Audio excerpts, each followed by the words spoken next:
I felt so confident in where he had called me to be. Yet in my personal life, I felt so almost like, God, don't you see my desires? Like, why aren't they met? Why aren't they coming? They seem like they're never going to come to pass. And so I was on these days and nights rotating, and I just remember that was really hard on me. And I would come off these night stretches. I'd be staying up all night, on days off, and feeling lonely. Like, where did all my friends go? Where's my community? And that was hard. That was really hard.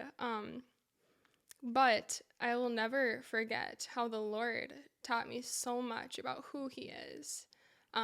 He just showed me how small I am compared to how great he is. And I think in a lot of ways, where did I stumble? I wanted to be great. I wanted my life to seem great.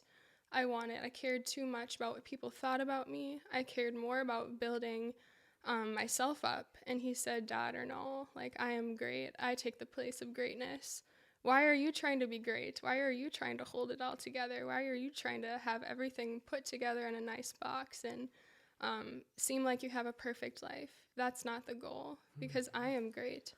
And he just taught me so much about how it's beautiful to be small, how it's okay to be small. And I felt like I was in this season where I was unseen, like, God, I don't feel seen, I feel alone.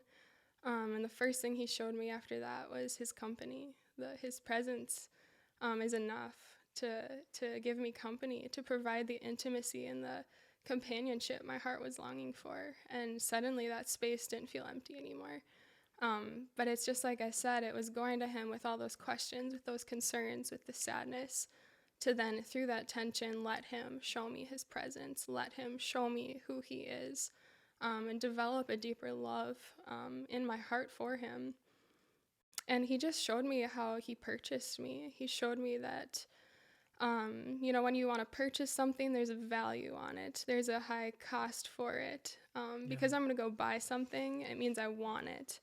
And in the middle of me feeling unwanted, he showed me just how wanted I was, because he purchased me at a very high cost, the blood of his son. And so there is no higher cost than the one that he paid. And so that's how much he loves me. That's how much he cares for me. That's how much he wants to give me company and fill the space of my apartment with his presence. That's how much he loves you. That's how much he loves each of us, that he purchased you. So he taught me that, well, when you've been purchased, when you've been bought at a high cost, that's how wanted you are. That's how much you belong. And so it helped me to start living out of a place of greater identity and greater security. And a lot of that insecurity started leaving, a lot of insecurity about, hey, why aren't my desires met? Well, now I'm actually found. So now I don't live out of that place anymore. And I have greater trust that God sees our desires and he knows them. I'm a dreamer, and so I have a lot of dreams. Like, I honestly have a lot of dreams I'm not living out now. And this one was more recently, but the Lord just was like, hey, if none of your dreams came true, is this enough? Am I enough? Like, is living for me in the quiet, in the unseen, and all the things that people will never know that you did for me, is that enough? Yeah, that is enough. But it's a really hard thing to come to.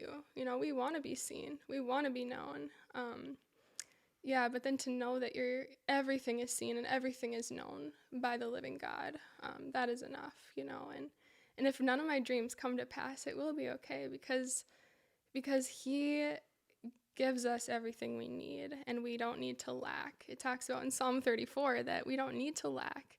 When we live for Jesus, you lack no good thing. When you trust in him, when you believe in him, you lack no good thing. But I think to come to that place too, you got to give him the space to let him show you that. Yeah, so he taught me a lot through that.